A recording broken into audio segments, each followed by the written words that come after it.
तो पिछली वीडियो में हमने ये सीखा था कि किस तरह से ब्लॉग का एसईओ करें, किस तरह से ब्लॉग का पोस्ट एसईओ के लिए लिखे, अच्छा लिखे, ताकि लोग आपके ब्लॉग पर आए, काफ़ी लोग आपके ब्लॉग पर आए, आपके ब्लॉग का ट्रैफिक जो है वो बढ़े, आपके ब्लॉग का विजिटर्स बढ़े। और जैसे ही आपके वेबसाइट पे लोग आना शुरू होते हैं तो अब अगला स्टेप होता है कि आप उस ब्लॉग से कमाई करो। तो अब हम इस वीडियो में, इस लेसन में हम सीखने वाले हैं कि ब्लॉग से कमाई कैसे करें। इस लेसन में हम सीखने वाले हैं कि ब्लॉग से आप किन किन तरीकों से पैसे कमा सकते हो, ब्लॉग से आपके पास कैसे पैसा आता है, ये सब कुछ आप इस लेसन में जानेंगे अच्छे से। तो शुरू करते हैं इसे। ब्लॉगिंग में ऐसे तो कई तरीके से पैसे कमाए जा सकते हैं, लेकिन आज भी कुछ ब्लॉगर्स ऐसे हैं जो केवल एक ही रास्ता लेकर बैठे हैं और उस रास्ते से ज़्यादा पैसे नहीं भी आते तो वो उस रास्ते को छोड़ देते हैं, यानी कि ब्लॉगिंग को ही छोड़ देते हैं अगर कमाई नहीं होती है तो। ऐसे पता नहीं कितने परसेंटेज है, बहुत ज़्यादा लोग ऐसे होते हैं, बहुत ब्लॉगर्स ऐसे हैं जो स्टार्टिंग में ही हार मान लेते हैं क्योंकि उनके ब्लॉग पे ट्रैफिक नहीं आ रहा है, उनके ब्लॉग पे लोग नहीं आ रहे हैं और उनके ब्लॉग से इनकम नहीं हो रही, तो इसकी वजह से वो ब्लॉग को छोड़ देते हैं। लेकिन आपको ऐसा बिल्कुल नहीं करना है। आपके ब्लॉग पे लोग आए, आपके ब्लॉग पे विजिटर्स आए, इसमें काफ़ी टाइम लगता है, धीरे धीरे ये चीज़ चलती है। ये आपके कंसिस्टेंट एक्शन लेने के बाद में आपको रिजल्ट्स मिलेगी और बहुत धीरे मिलेगी, लेकिन ऐसे मिलेगी जिसके बाद में आपके जो वापस डाउन होने के चांसेस बहुत कम हो गए। तो पहले तो मैं आपको क्लियर करना चाहता हूँ कि ब्लॉगिंग में आप शुरू होते ही कमा नहीं सकते, यानी यहाँ वो चीज़ काम नहीं करती है कि अगर आप ज़्यादा बुद्धिमान हो तो आपकी इनकम कुछ ही समय में हो जानी चाहिए। इनकम के शुरू होने से पहले आपको ब्लॉगिंग की काफ़ी समझ और मैच्योरिटी होनी बहुत ज़रूरी है, जो समय के साथ में आती है और एक ही दिन में हासिल नहीं की जा सकती है। जब तक आपको एक अच्छा मार्केटिंग का ज्ञान नहीं हो जाता, आपको जब तक सेंस ऑफ ऑडियंस पता नहीं चल जाती, तब तक आप अपनी ऑडियंस को जो है वो अच्छे से हैंडल नहीं कर पाओगे, मतलब अपने विजिटर्स को है वो आप अपने ब्लॉग तक नहीं ला पाओगे। और जैसे ही विजिटर्स नहीं आएंगे तो आपकी इनकम भी नहीं होगी। विजिटर्स आ रहे हैं इसका मतलब इनकम हो रही है।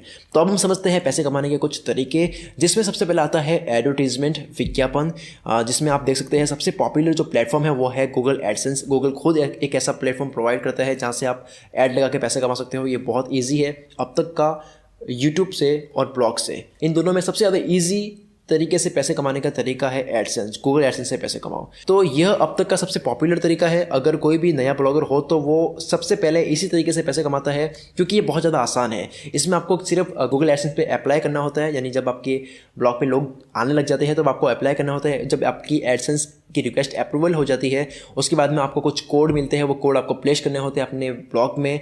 ये चीज़ें बहुत आसान है, आप आने वाले टाइम में इसको खुद करके सीख जाओगे। जब आपके ब्लॉग पे ट्रैफिक आ जाएगा, काफ़ी लोग आ जाएगा, तब आप खुद ही कितनी चीज़ें खुद से ही सीख के कर चुके होगे। तो अगर आप किसी भी ब्लॉग पे विजिट करते हो तो आप देख सकते हो कि कुछ इस तरह से वो ऐड दिखती है। आपने किसी दूसरे ब्लॉग पे गए होगे तो आपने देखा होगा कि ये ऐड इस तरह से दिखती है। जैसे कि देख सकते हैं कि ये एक ऐड है गूगल वेब होस्टिंग की, तो ये गूगल एडसेंस की ऐड है। ये कुछ इस तरह से दिखती है। आप अगर अपने ब्लॉग पे ऐड लगाओगे तो वो कुछ इस तरह से दिखेगी। ये भी कई तरह की होती है, टेक्स्ट में ऐड होती है, कुछ इस तरह से ऐड होती है, कुछ कोई छोटा बैनर होता है, कोई बड़ा बैनर होता है।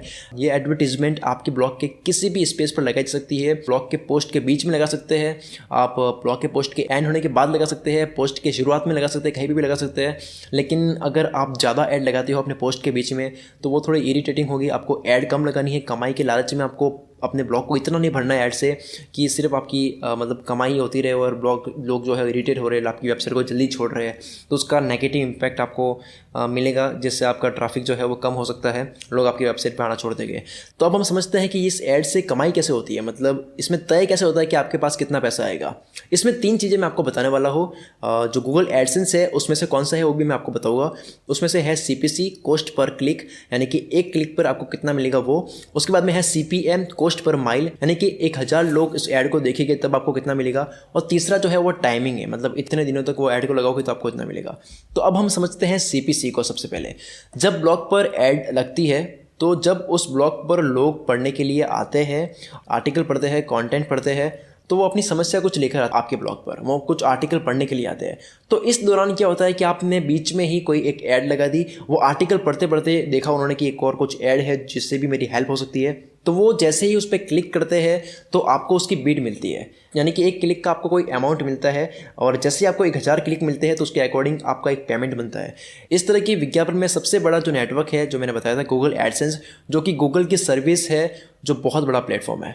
एक उदाहरण लेते हैं आपको समझाने के लिए। मान लो आपके ब्लॉग पर 1000 विजिटर है एक दिन के 1000 लोग आते हैं एक दिन में, और आपके ब्लॉग पर गूगल एडसेंस का ऐड लगा हुआ है, तो अगर एक क्लिक की भीड़ 5 रुपये मिलते हैं, यानी कि ये आपको मैं समझाने के लिए बता रहा हूँ, एक क्लिक की भीड़ जो है वो 5 रुपये, यानी कि कोई भी एक ऐड जो है उस पर क्लिक करने के आपको 5 रुपये मिल रहे हैं। यानी कि आपको 100 रुपये कमाने के लिए आपकी उस ऐड पे जो आपने ब्लॉग पे लगाई है उस पर आपको 20 क्लिक चाहिए। और हर ब्लॉग का इतना तो रेशियो होता ही है कि 1000 विजिटर के साथ में 20 लोग एडवर्टीजमेंट पे क्लिक कर ही देते हैं। और हर ब्लॉग के टाइप ऑफ विजिटर, एडवर्टीजमेंट किस जगह लगी है, विजिटर की कंट्री, इन सब बातों से भी आपके क्लिक आने के चांसेस कम या ज़्यादा होते हैं। और जो बीड है, यानी कि आपको एक क्लिक का कितना रुपये मिलेगा, वो भी इन सब बातों पर ही निर्भर करता है कि आपकी ऑडियंस किस टाइप की है। जितनी वैल्यूएबल आपकी ऑडियंस होगी, जैसा आपका टॉपिक होगा, उस तरह की आपको बीड मिलेगी। हम समझाने के लिए आपको बताता हूँ कि आपका अगर एंटरटेनमेंट का कोई ब्लॉग है तो आपको बीड कम मिलेगी। अगर आपका ब्लॉग है फाइनेंशियल का, बिजनेस के बारे में कुछ समझा रहे हो, तो आपकी बीड ज़्यादा होगी, क्योंकि वहाँ पे ऐड भी इस तरह की लगेगी जहाँ से पैसा एडवर्टीजमेंट जो लगवा रहा है उसको ज़्यादा मिल रहा है। तो जैसा सामने वाला कमाता है जो ऐड लगा रहा है, उसके अकॉर्डिंग आपको पैसे मिलते हैं। अब हम समझते हैं CPM या CPC की ही तरह होता है। CPM में क्लिक के बदले में पैसे नहीं मिलते हैं, इसमें हर 1000 लोगों ने आपकी ऐड को देखी, उसके अकॉर्डिंग पैसे मिलते हैं। जैसे कि फिक्स हो चुका है कि अगर आपकी ऐड को 1000 लोग देखेंगे तो आपको कुछ इस अमाउंट का पैसा आपको मिलेगा, यानी कि आपको 100 रुपये मिलेंगे। तो ये फिक्स होता है। जैसे कि अगर आपको 500 रुपये कमाने हैं तो वो ऐड 5000 लोगों को दिखनी चाहिए। CPC की भीड़ कम या ज़्यादा जिन बातों पे डिपेंड करती है, उन्हीं बातों पर 1000 ऐड व्यूज़ पर CPM की भी भीड़ डिपेंड करती है। अब बात करते हैं टाइमिंग की। डायरेक्ट बैनर, ये ऐड ज़्यादातर वो लोग लगवाते हैं जो इंडिविजुअल वर्क करते हैं। जैसे कि कोई ब्लॉगर है जिसने ब्लॉग अपना स्टार्ट किया है, उसने लगा कि ये बहुत बड़ा ब्लॉग है, यहाँ पे मैं अपनी ऐड लगवाना चाहता हूँ, तो वो क्या कहेगा कि 1 महीने के बैनर लगवाने के मैं इतने रुपए दूंगा, आप मेरे ब्लॉग का बैनर वहाँ साइड में लगाओ, तो इतने दिन के मैं इतने रुपए लूँगा, 30 दिन के मैं इतने रुपए लूँगा। तो वो हो गई एक टाइमिंग का ऐड जिसमें डायरेक्ट बैनर होता है। इस तरह की ऐड कॉन्टैक्ट और नेटवर्क से ही मिलती है। अगर आप अपने ब्लॉग पे कॉन्टैक्ट फॉर्म बनाते हो कि अगर आप अपनी ऐड करवाना चाहते हो अपने ब्लॉग पे, तो इस जीमेल एड्रेस पे मुझे कांटेक्ट करें वगैरह कुछ भी, तो क्या होता है कि लोग आपको कांटेक्ट करेंगे, उनके जो भी एडवर्टीज है, उनके जो भी बैनर है, वो बोलेंगे कि ये बैनर आपके ब्लॉग पे लगाओ, और कुछ अमाउंट ऑफ टाइम में वो आपको पैसे देंगे। उसके बाद में ऐड का पूरा ये जो था आपने समझ लिया है। अब हम बात करते हैं एफिलिएट इनकम के बारे में।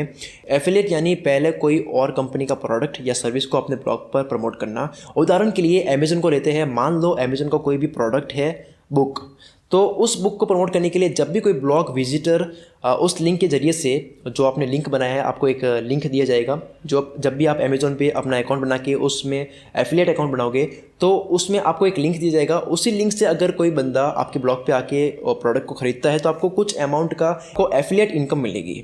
जैसे कि देख सकते हैं आपके सामने कुछ इस तरह से हिंदी स्पॉट ब्लॉग का एक स्क्रीनशॉट दिख रहा होगा। इसमें साइड में देखोगे कि यहाँ पे ब्लॉग है। अब जैसे कि यहाँ पे क्लिक करके कोई भी अमेजोन पे परचेज करेगा तो कुछ अमाउंट का एफिलिएट इनकम जो है, कमीशन जो होता है, वो मिलता है हर एक परचेज पे।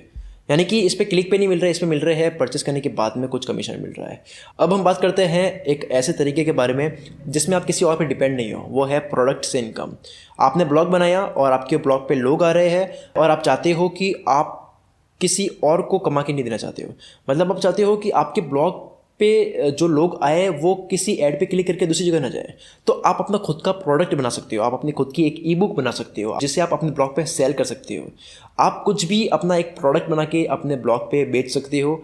जैसे अगर आपने कोई एक ई बुक लिख दी और आप उससे PDF वर्जन में उसको सेल कर रहे हो अपने ब्लॉग पे, तो ये हो गया खुद का प्रोडक्ट, उसको सेल करना और अपने खुद के प्रोडक्ट से इनकम करना। लेकिन इसके बाद भी ये जो तरीका मैंने बताया है अपने प्रोडक्ट को बेच के कमाना, अगर आप अपना फिजिकल प्रोडक्ट सेल करना चाहते हो तो वो भी आप अपने ब्लॉग पे कर सकते हो। लेकिन इसका जो आसान तरीका है वो यही है कि अपना फिजिकल प्रोडक्ट जो भी है, जैसे कि आपने कोई बुक लिखी है, वो हार्ड बुक आप बेचना चाहते हो, कोई एक बुक है वो आप बेचना चाहते हो, तो आप उसे अमेजोन पे बेचो, उसको आप अमेजोन पे अपलोड करो। उसके बाद में वो जो लिंक है वो लिंक आप शेयर करो अपने ब्लॉग पे, मतलब कि आपका प्रोडक्ट भी बिक रहा है और आपको जो कुरियर और जितनी भी चीज़ें होती है उन सब चीज़ों के बारे में आपको ज़्यादा सोचने की भी ज़रूरत नहीं है। उसके बाद में एक और तरीका आता है सर्विस से इनकम। ब्लॉग के ओनर के पास में अगर कोई स्किल है तो वो उस जरिए से सर्विस देकर भी पैसा कमा सकता है। यह स्किल कोई भी हो सकती है, जैसे web designing, graphic designing, search engine optimisation, programming etcetera. अगर ब्लॉग का ओनर कोई भी सर्विस प्रोवाइड करता है तो उस सर्विस को जिसकी भी ज़रूरत होगी वो जरूर लेगा। अगर ब्लॉग का ओनर कोई भी सर्विस देता है, एक ऐसी सर्विस देता है जिससे काफ़ी लोगों की मदद हो सकती है, तो वो सर्विस लोग काफ़ी लेंगे। मतलब अगर कोई ब्लॉग है जो वेब डिज़ाइनिंग का ब्लॉग है, जहाँ पे वेब डिज़ाइनिंग सिखाई जा रही है, और ब्लॉगर क्या कर रहा है, वो सर्विस भी देता है कि अगर आपका ब्लॉग में कोई भी वेब डिज़ाइनिंग का कुछ भी करवाना है तो आप मुझसे ही करवा सकते हो, मेरा 1 घंटे का जो चार्ज है वो इतना है। इस तरह से अपनी सर्विस भी बेच सकता है, अपने आप को प्रमोट करके अपने इस तरीके से भी पैसा कमा सकता है। जैसे कई मोटिवेशनल स्पीकर होते हैं, वो इस तरह से कर सकते हैं कि अगर आपका मोटिवेशनल ब्लॉग है और आपने अपने ऑडियंस को बोल दिया कि अगर आपकी लाइफ में कोई भी प्रॉब्लम है, शेयर करना चाहते हो, तो 10 मिनट बात करने के इतना कुछ आपको पे करना होगा। इस तरीके से आप अपनी सर्विस को भी बेच के पैसा कमा सकते हो। और अगर सर्विस प्रोवाइडर जो भी है, जो ब्लॉगर है, जो अपनी सर्विस प्रोवाइड करता है, बेचता है, तो वो अपने ब्लॉग के अलावा दूसरे ब्लॉग पर भी वो चीज़ बेच सकता है। यानी कि अगर आप किसी दूसरे ब्लॉग पर वो चीज़ बेचना शुरू करता है तो वो उसको कमीशन दे सकता है, एफिलिएट इनकम दे सकता है कि अगर आप मेरे प्रोडक्ट इतने बिकाओगे तो आपको इतना कमीशन दिया जाएगा, इस तरह से। तो ये थे कुछ पैसे कमाने के तरीके ब्लॉग से। अब तक के लिए सिर्फ इतना ही। आपने इस लेसन में समझा है कि ब्लॉग से कैसे पैसे कमाते हैं, जिसमें हमने सीखा है कि एडवर्टीजमेंट से कैसे कमाते हैं, उसके बाद में हमने सीखा है कि एफिलिएट से कैसे कमाते हैं, अपने प्रोडक्ट से कैसे कमाते हैं, और अपने एफिलिएट से और अपने सर्विस से कैसे कमाते हैं, ये हमने सीखा है। ये चीज़ तब आती है जब आपके ब्लॉग पे लोग आना शुरू करते हैं, तो ऑटोमेटिकली आपके ये जो तरीके हैं आपने आप आगे आना शुरू हो जाएंगे। मतलब इस बात की आपको चिंता करने की ज़रूरत नहीं है। मैं आपको यही सजेस्ट करूँगा कि सबसे पहला जो तरीका है वो आपको ऐड लगानी है गूगल एडसेंस से, जो बहुत ईजी तरीका है। मतलब सबसे ज़्यादा यूज़ होने वाला तरीका यही है। तो अब तक के लिए इस वीडियो में सिर्फ इतना ही। आपको जो पूरा कोर्स है वो कंप्लीट हो चुका है। अगली वीडियो में मैं आपको पूरा कोर्स समराइज़ कर लेता हूँ। अगली वीडियो ज़रूर देखिए, मस्ट है। उस वीडियो को देखने के बाद में आपको पूरा जो कोर्स है वो एक बार में वापस से पूरा रिवीजन हो जाएगा। तो अगली वीडियो देखिए, छोटी सी वीडियो है। अब तक के लिए इस वीडियो में इतना ही।